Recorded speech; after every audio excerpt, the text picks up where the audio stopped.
जयदूत नाम का व्यक्ति झिज्झर नाम के गांव में रहता था। वह बहुत मेहनती था और ताकत उसमें पहलवानों जैसी थी। एक दिन ऐसा हुआ कि कुछ काम से उसे पास के गांव जाना पड़ा। शाम तक उसका काम पूरा हो गया और अब वह घर लौटने को तैयार था। रास्ते में एक घना जंगल था, इसलिए उसके दोस्तों ने रात गांव में ही बिताने की सलाह दी। वहां सिर्फ जंगली जानवरों से ही नहीं, बल्कि उससे भी बड़ा खतरा था इरी के भूत से सामना होने का। इरी अपने जीवन में शिकारी हुआ करता था, जो मरने के बाद भूत बनकर आसपास के गांवों में लोगों को सताने लगा था। इसके कुत्ते के भौंकने की आवाज सुनकर कितनों की किस्मत ही फूट गई। एक ने बताया, उसकी पत्नी बीमार हो गई, रहस्यमयी हालात में फसल जल गई और उसकी गाय पहाड़ की चोटी से गिर गई। मैं तो ऐसा खतरा कभी ना मोल लूं। दूसरे ने कहा, कहते हैं कि अगर तुम घर में चैन की नींद सो रहे हो और इरी का तीर तुम्हारे घर की चिमनी में घुस जाए तो तुरंत तुम बीमार पड़ जाओगे। याद नहीं तुम्हारे गांव के गोपाल के साथ क्या हुआ? चिमनी के नीचे सोने के बाद वह कैसा कांप रहा था। अगर इसकी आंखें तुम्हारे चेहरे पर पड़ जाएं तो तुरंत तुम्हारी मौत हो जाए। दूसरे ने कहा, हालांकि मैंने यह भी सुना है कि ऐसा बहुत कम होता है क्योंकि इरी की आंखें इसके सिर के ऊपर है। यह सब बकवास है, जयदूत ने जवाब दिया। बच्चों को डराने के लिए ऐसी कहानियां बनाई गई हैं। हाँ, जंगली जानवरों से जरूर सावधान रहना चाहिए, पर मैं जानता हूँ उनसे कैसे निपटा जाता है। वैसे भी आज पूर्णिमा है, मैं दूर दूर तक साफ देख पाऊंगा। मेरी चिंता तुम मत करो।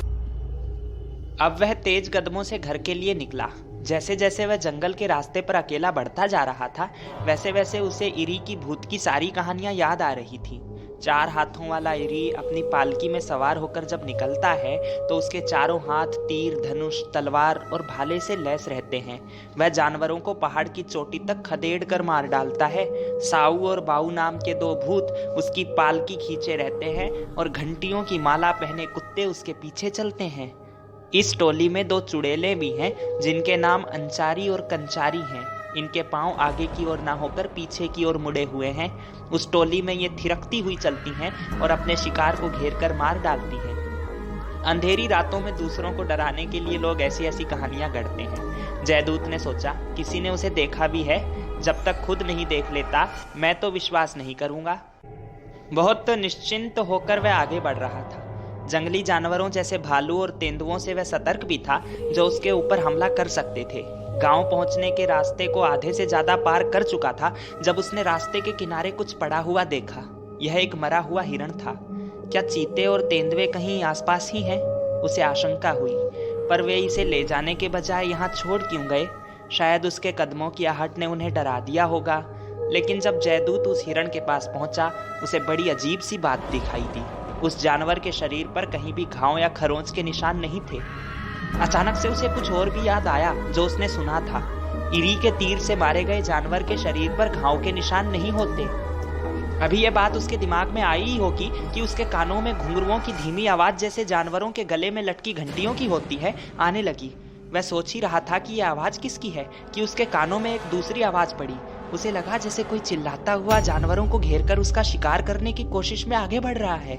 इस समय शिकार के लिए कौन निकलेगा? उसने सोचा, कहीं यह उस शिकारी का भूत तो नहीं? नहीं, यह मेरा भ्रम है। उन लोगों की बात मुझे सुननी ही नहीं चाहिए थी। उसने सोचा कि कैसी कैसी बेकार की बातें उन्होंने मेरे दिमाग में भर दी हैं। मजबूत इरादों के साथ जयदूत ने अपने दिमाग से इन बातों को झटका और अपनी चाल बढ़ाई। अगर वह इस गति से चलता रहा तो आधे घंटे में घर पहुंच जाएगा। उन आवाजों पर वह जितना ध्यान ना देने की कोशिश कर रहा था, आवाजें और तेज होती जा रही थी। आगे बढ़ते हुए वह मुड़ा ही था कि उसके सामने अजीब अजीब शक्लों वाले जीवों का एक समूह, गले में घंटियां बजाए, झुर्रीदार बालों वाले कुत्ते, लंबे खुले बाल लहराती हुई ऊंचे कद की औरतें और एक बड़ी सी पालकी पर अजीबों गरीब आकृति जिसके 4 हाथों में तीर, धनुष, भाला और तलवार था, अचानक से सामने आ गया। इरी, उसने कहा, नहीं, मेरा दिमाग खराब हो गया है, यह सच नहीं हो सकता। इन आकृतियों को हटाने के लिए वह अपने सिर को हिलाने लगा, मगर वे कहीं नहीं गई। क्या वे सच में मेरे सामने हैं? उसने दोबारा सोचा, या यह मेरा भ्रम है? एक तरीका है जिससे मैं पता कर सकता हूँ। आगे बढ़कर उसने पालकी को पकड़ लिया। पकड़ते ही उसके पूरे शरीर में झुनझुनी दौड़ गई। पीछे से कड़कती गरजती एक आवाज आई, कौन है जिसने पालकी को छूने की हिम्मत की है? क्या तुम्हें मालूम नहीं कि तुम्हारा क्या हश्र हो सकता है? फौरन इसे छोड़ो।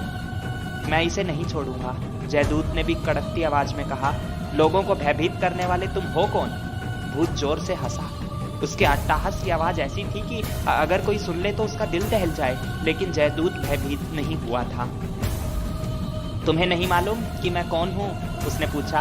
अगर अपना और अपने प्यारों का जीवन चाहते हो तो अभी के अभी मेरी पालकी छोड़ो। मैं जयदूत यही पास के गांव में रहता हूँ। पालकी को जोर से पकड़ते हुए उसने चिल्लाकर कहा।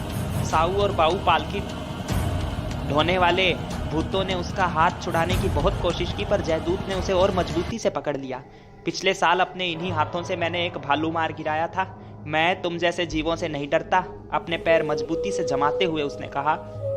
इंसान कितना ताकतवर होता है आज वह भूतों को दिखा ही देगा।